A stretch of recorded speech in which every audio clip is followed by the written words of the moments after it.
An airstrike on a hospital in Gaza kills at least 500, fueling more unrest in the already fragile region.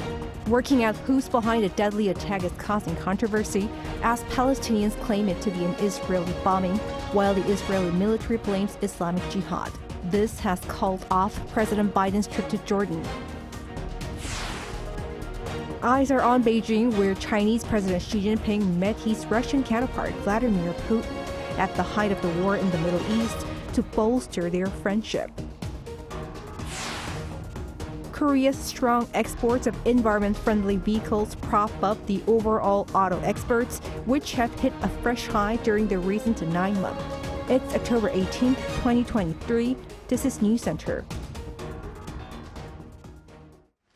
Good evening. Thank you for joining us. I'm Yoon Min.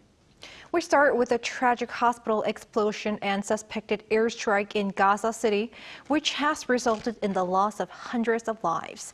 Palestinians claim an Israeli bombing, while the Israeli military blames Islamic Jihad. This is fueling more unrest to the already fragile region, while a trip to Jordan by U.S. President Joe Biden has been called off, who landed in Israel today. Our Song Yujin has the latest. At least 500 people have died following an explosion at the Al-Ali Al-Arabi hospital in central Gaza on Tuesday night. The hospital was crowded with victims of earlier Israeli airstrikes, as well as thousands of displaced people seeking shelter. Most of the victims are known to be women, children, and refugees. The Palestinian Health Ministry says many are still under the rubble, but it's unclear who's responsible for the attack. Palestine says it was an Israeli airstrike, while Israel's military attributes it to a failed rocket launch by the Palestinian Islamist Jihad group. Protests have erupted across the Middle East and North Africa, condemning the deadly attack. The Palestinian people did not commit a crime. They don't want anything. That is their home. They don't want to leave. Just now, up of 1,000 casualties, all of them of civilians who were displaced from the north, and they have nowhere to go except to be in the garden and the yard of the hospital. Totally were killed. This all happened hours before U.S. President Joe Biden headed to Israel on what's seen as a diplomatic mission to help ease tensions in the region and allow much-needed humanitarian aid to enter Gaza. Biden had planned to meet with Israeli Prime Minister Benjamin Netanyahu and also visit Jordan for a four-way summit with King Abdullah II, President Abdel Fattah el-Sisi of Egypt, and Palestinian Authority President Mahmoud Abbas. But Jordan canceled the summit shortly after the hospital bombing. Jordan's Foreign Minister Ayman Safadi said on Al Jazeera Arabic Wednesday morning that there is no benefit to anyone in holding a summit at this time. Though his trip to Jordan has been called off, White House National Security Council spokesperson John Kirby says Biden intends to speak with the Middle East leaders on his flight back to Washington on Wednesday night. 송유진, Arirang News. The leaders of China and Russia sat down for talks in Beijing today on the margins of China's Belt and Road Forum at the height of the war in the Middle East. Calling each other close friends, the two touched upon their close diplomatic and economic cooperation. Choi Min-jung brings us up to speed. Chinese President Xi Jinping and Russian President Vladimir Putin met on Wednesday on the sidelines of the Belt and Road Forum in Beijing. The two leaders held a bilateral meeting to strengthen their partnership amid escalating tensions in the Middle East. Putin told Xi that close coordination between the two countries is crucial during difficult times. With the current difficult conditions, close foreign policy coordination is especially required, which is what we are doing. The situation between Israel and Gaza is expected to have been one of the key focuses of Wednesday's meeting. Beijing recently criticized Israel for going beyond self-defense, while Moscow called for a humanitarian ceasefire. Meanwhile, the Chinese leader touted Beijing and Moscow's bilateral trade. Our bilateral trade volume has reached a new record high, and we are constantly moving towards our joint goal of $200 billion. Xi also highlighted their strong friendship, saying that the two have met 42 times in the past decade. He expressed hopes that China and Russia would contribute to each other's development, the protection of international fairness and justice, and the common development of the world. Also on Wednesday, Xi and Putin attended the opening ceremony of the Third Belt and Road Forum for International Cooperation, alongside representatives from more than 130 countries. There, Xi said that when China does well, the world will get even better. And calling Xi his dear friend, Putin praised China's initiative to bring the world together. Meanwhile, Xi warned against economic coercion and decoupling, criticizing the West's push to reduce dependency on China's economy. Viewing others' development as a threat or taking economic interdependence as a risk will not make one's own life any better or speed up one's own development. This year's conference marks the 10th anniversary of the launch of China's Belt and Road Initiative, which seeks to connect China, Central Asia, Africa, and Europe via land and maritime networks to stimulate economic growth. Choi Min-jang, Arirang News. South Korean Defense Minister Shin Won-sik says North Korea has nothing to gain by developing nuclear weapons, and continuing to do so will only isolate itself from the international community. At the Seoul Defense Dialogue today, Shin said North Korea was threatening global security by advancing its nuclear weapons and missile capabilities. He added that South Korea was enhancing its own response capabilities while strengthening cooperation with other countries based on the Camp David Declaration. Regarding the war in Ukraine and the Israel-Hamas conflict, he said cooperation and solidarity among the international community was urgently needed. The SDD is a high-level multilateral meeting held by the Ministry of National Defense each year to promote peace on the Korean Peninsula and regional security cooperation.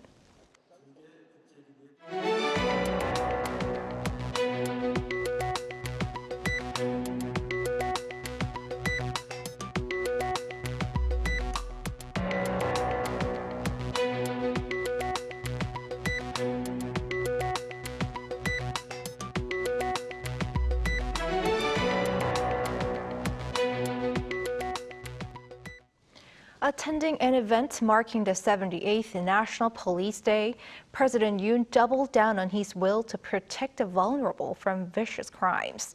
On that note, he vowed to restructure the police. Our correspondent Kim Do-yeon reports. President Yoon Suk-yeol has promised his support to the nation's police as he called on the agency to be especially tough on crimes targeting the vulnerable, while reorganizing the structure for it to be more centered around public safety. 특히 성폭력, 아동학대, 가정폭력, 스토킹과 같이 약자를 상대로 하는 범죄는 절대 용납되어서는 안 됩니다. 국민들께서 일상에서 범죄의 위협과 두려움을 느끼지 않고 안전하게 사실 수 있도록 모든 역량을 집중해 주시기 바랍니다. This came as the nation's police will be celebrating its 78th anniversary on Saturday and held the National Police Day ceremony at the former presidential office Cheongwadae in advance on Wednesday. The ceremony included presidential recognition for the police officers for their achievements as well as those who have been lost in the line of duty.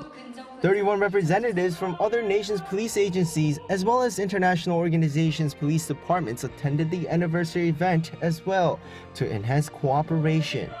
Yoon at the event also repeated his promise to deliver better support to the agency with new equipment, which he has already been promising since the series of random knife attacks in August. 흉악 범죄에 대한 효과적 대응을 위해 방범 장구, 저위험 권총 등 신형 첨단 장구를 신속히 보급할 것입니다. Police Commissioner Yoon also faced the reality during the ceremony, saying that the anxieties and fears that penetrate the daily lives of the people pose a new challenge to law enforcement, promising to keep communities safe. However, President Yoon didn't forget to cheer on the police as it has come a long way since 78 years ago, mentioning that the arrest rate is around 95% and phishing scams have gone down by 30% on year. He also said the sacrifices will be deservedly compensated. President Yoon, ending his keynote speech, said that a nation's #1 reason for existence is to keep its citizens safe and that he will do his part to support the police's sacrifices. He also urged police officers to never forget this fundamental duty of securing public safety and always strive to be the police of the people. Kim Do-yeon, Arirang News. On the trade front, Korea's strong exports of environment-friendly vehicles prop up the overall auto exports, which have hit a fresh high from January to September.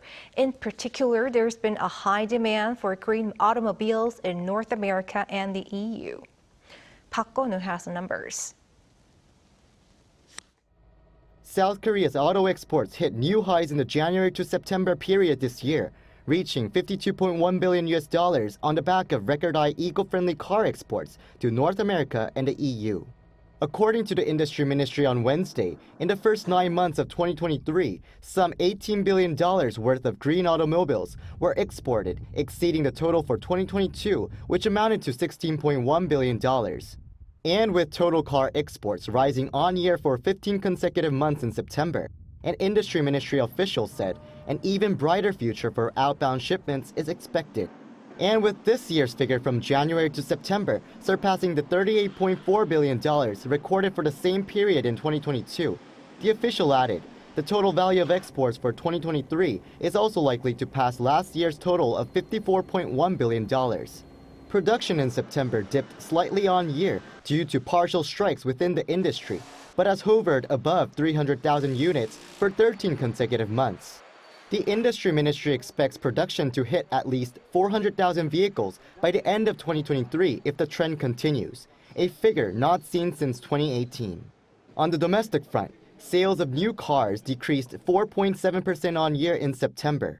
Sales of eco-friendly cars increased around 2% from the year before. However, EV sales dropped 34% in September, something the Environment Ministry said was due to an announcement on expanded subsidies, which was set for the 25th of that month.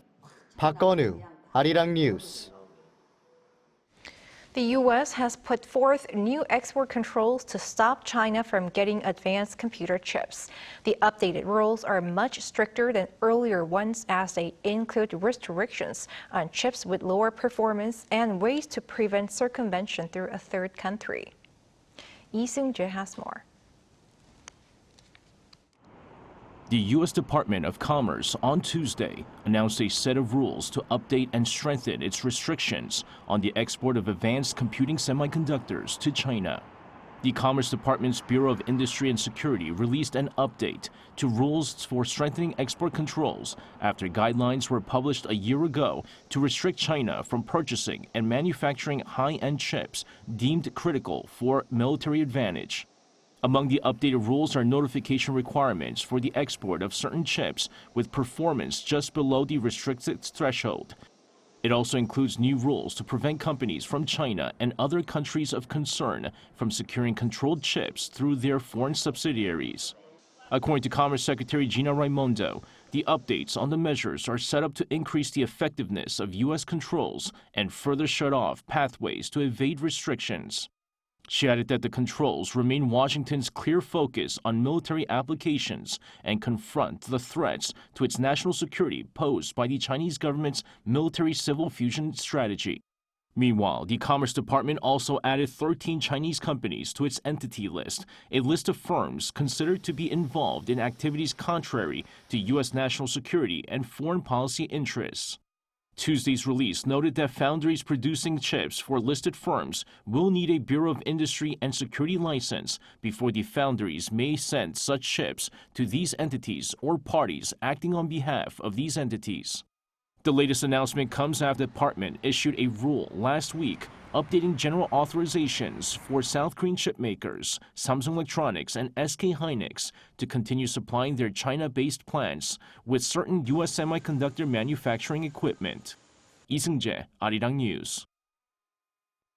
And in response, the South Korean government says the new U.S. restrictions on AI chip exports to China will not significantly impact domestic companies with operations there.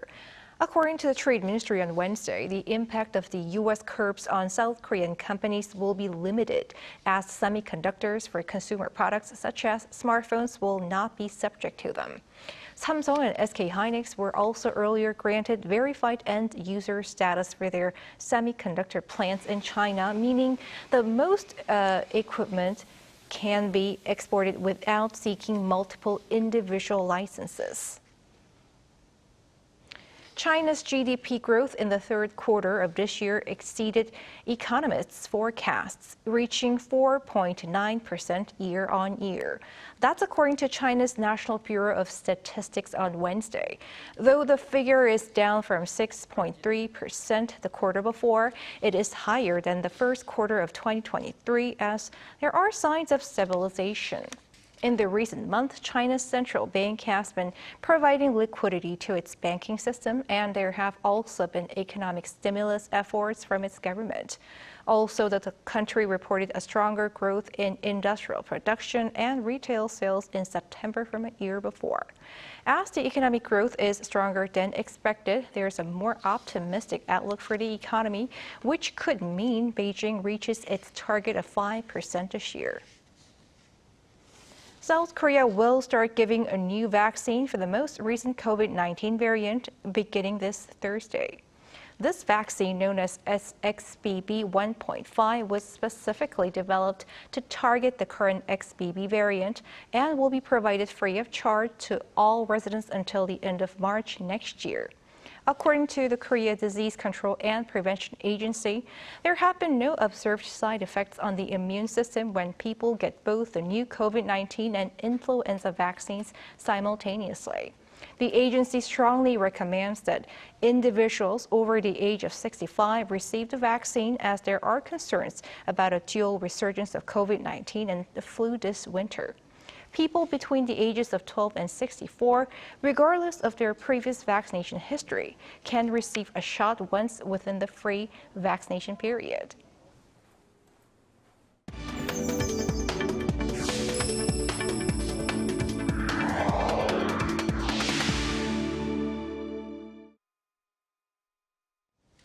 Prominent pundit on Korean Peninsula affairs, Victor Cha, says South Korea's values are reinforcing democratic values in the world as a global pivotal state. Woo Soo-young sat down with him. South Korea is now an equal partner of the United States, with the potential to join the Group of 7 nations to cooperate on mounting global security threats and challenges. That's according to Victor Cha, a former US National Security Council Director on Asian Affairs, speaking to Arirang News in Seoul. Amid reports of North Korea increasing weapons exchanges with Moscow, Cha voiced concern that Pyongyang's emboldened posture could make it harder to deter the regime's missile and nuclear ambitions. The North Koreans were able to do quite well at gaining all the parts it needed for their ICBM program despite very harsh sanctions. So I worry about, especially if Russia facilitates it, I worry that the North Koreans will be able to get away with a lot. He underscored the need for stronger deterrence measures by Seoul, Washington and Tokyo based on their trilateral Camp David agreements to ramp up three-way military measures to deter Pyongyang and mechanisms to jointly address common challenges across the Indo-Pacific region. Yeah, I mean, South Korea, I think, is an equal partner. It used to be the case that the United States was sort of the senior ally and Japan and Korea were the junior partners. I don't think that's the case anymore. I think it all starts with US, Japan, Korea. If that relationship is strong, then I think the United States feels like it's on solid footing, whether it's managing the rise of China or whether it's seeking broader regional architectures in Asia. The US, Japan, Korea relationship is core. It's core to that, based on common security interests, but common values, common norms, these sorts of things. In this push for freedom, human rights and a rules-based global order, President Yoon last year became the first Korean leader to attend the G7 meeting as a guest nation and was invited again to the Hiroshima summit in May. Cha believes the group of advanced democracies could become a G8 to include South Korea. Yeah, I think so. Right now, the UN Security Council is not really functional because of China and Russia. which means the United States and others need to seek out a new venue. But I do think, we're at a critical point right now in terms of being able to pull together three allies to move forward to shape the environment in which China will rise, and to work on things like supply chain, countering disinformation, these sorts of things. With disinformation by state actors shaping biased views on global affairs, Cha also touched upon the role of media outlets in democracies to promote unbiased, accurate content. Groups like Arirang, Yoon, others that are sort of news-based, not with a lot of editorializing, if they make themselves available to these countries that are targets of Chinese disinformation, they can dramatically change the, I don't want to say alignment, the color, if you will, of the countries. They would no longer have to listen to Chinese media and populate the media platforms with Chinese content.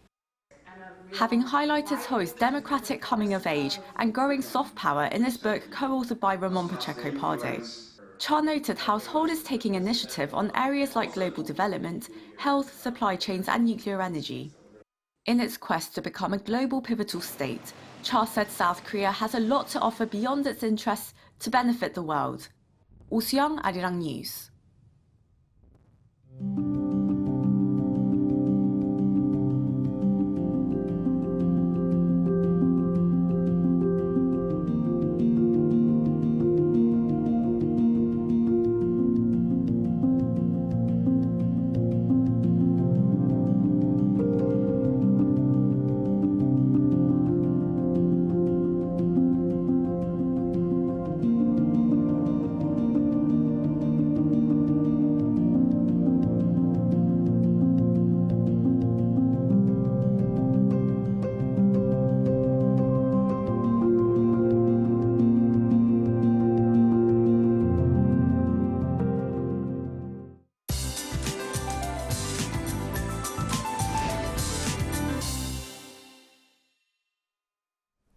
Pattern of unsettled weather will arrive tomorrow, producing nationwide showers.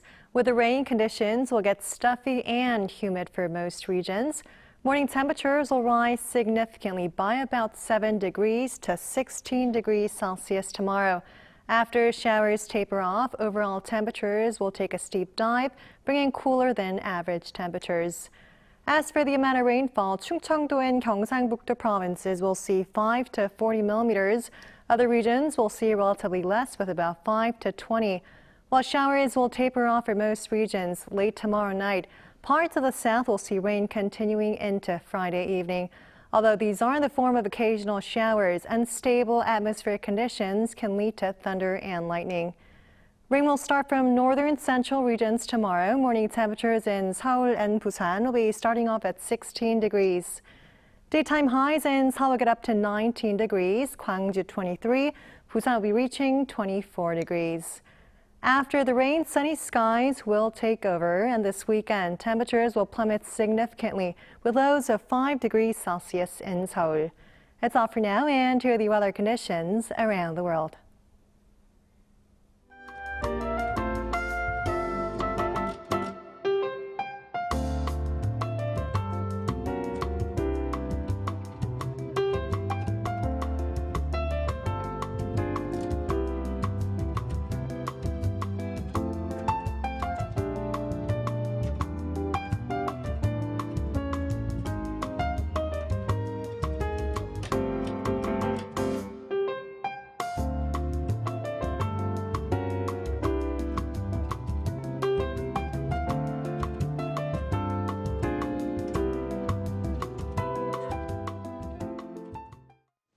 That is News Center for tonight. Thanks for watching. A panel session is coming up.